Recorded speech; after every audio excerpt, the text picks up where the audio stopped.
Hello friends, CB মেডিস্ট্রিম চ্যানেলে আমি তোমাদেরকে ওয়েলকাম জানাচ্ছি।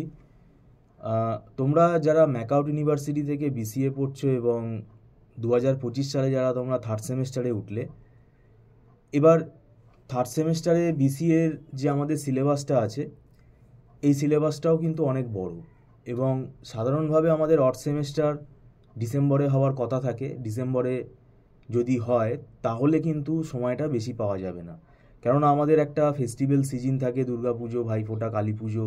তো এইগুলোতে মোটামুটি কলেজ ছুটি থাকে, আমাদের ইনস্টিটিউটও ছুটি থাকে। তো এই সময় একটা টাইম গ্যাপ তৈরি হয়।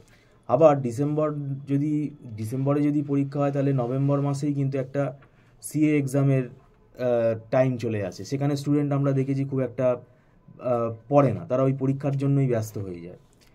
তো সেটাও ঠিক না। এখন ব্যাপারটা হচ্ছে তাহলে হাতে সব মিলিয়ে আমাদের সময় কিন্তু খুব কম।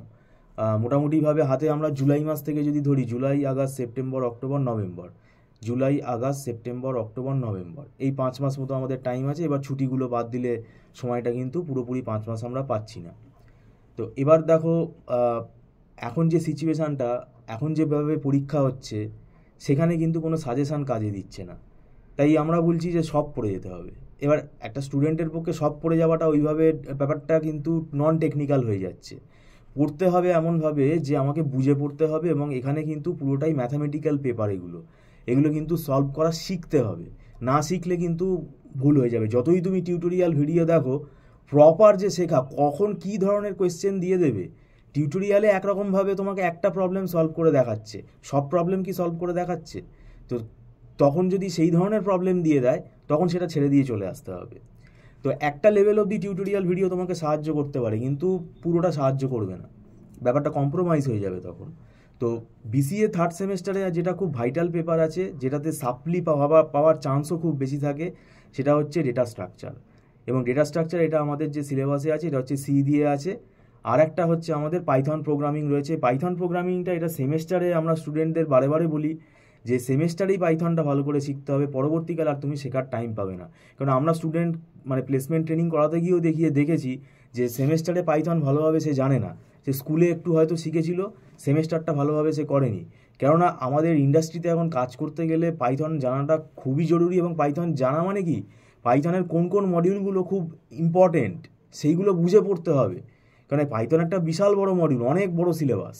তো সেগুলো কিন্তু খুব জেনে বুঝে পড়তে হবে। আমাদের যে বিসিএর যে সিলেবাসটা আছে, এখানে যে পাইথনের সিলেবাস আছে, এটা মোটামুটি ডেটা সায়েন্সটাকেও ইনক্লুড করছে। এবার ডেটা সায়েন্স বুঝতে অনেকের অসুবিধা হবে, কেননা এগুলো চট করে তারা স্কুল লেভেলে করেনি। তো তখনই এটা কি হয়, কম্প্রোমাইজ হয়ে যায়। এবার ডেটা স্ট্রাকচার সাবজেক্টটা কি আছে, এখানে প্রায় 30-32টা অ্যালগোরিদম আমাকে তৈরি করে যেতেই হবে পরীক্ষার জন্য। কোনটা দেবে তার কোনো গ্যারেন্টি নেই। এবার এটা পুরোটাই সি দিয়ে প্রোগ্রাম। তো এটা আর একটা প্রোগ্রামিং পেপার। আর একটা আছে তোমাদের সাইবার সিকিউরিটি। তো 3টে আমাদের আইটির পেপার আছে। আমরা তো এখানে শুধুমাত্র আইটির পেপারগুলোই ফোকাস করি, আইটির পেপারগুলোই আমরা পড়াই। আর আমাদের মান্থলি ফিস সিস্টেমে ক্লাস হয়, এবং এটা স্টুডেন্টরা অ্যাডভান্স পেমেন্ট করে ক্লাস করে, এবং এটা নট রিফান্ডেবল। আর এখানে আমাদের একদম ছোট ছোট ব্যাচে ক্লাস হয়, এখানে অসুবিধা একদম হবে না। ছোট ছোট ব্যাচে ক্লাস হয়, একদম 15 জন 20 জন এরকম ব্যাচে আমাদের কিন্তু ফর্ম আমরা করি না। এবং ছোট ছোট ব্যাচে ক্লাস হওয়াতে কী হয়, এখানে একদম স্টুডেন্টের ইন্ডিভিজুয়াল অ্যাটেনশনটা হয়। ঠিক আছে? তো সেক্ষেত্রে এছাড়া স্টুডেন্টরা আমাদের হোয়াটসঅ্যাপে টাচে থাকে, আমরা ফ্রি টাইম হলে তাদেরকে আমরা সাহায্য করি, তাদেরকে আমরা গাইড করে দিই।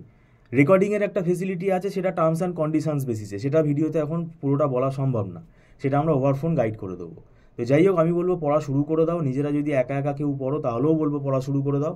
আর ভিডিওটা সম্পূর্ণ দেখার জন্য আমি তোমাদেরকে ধন্যবাদ জানাচ্ছি। Thank you so much.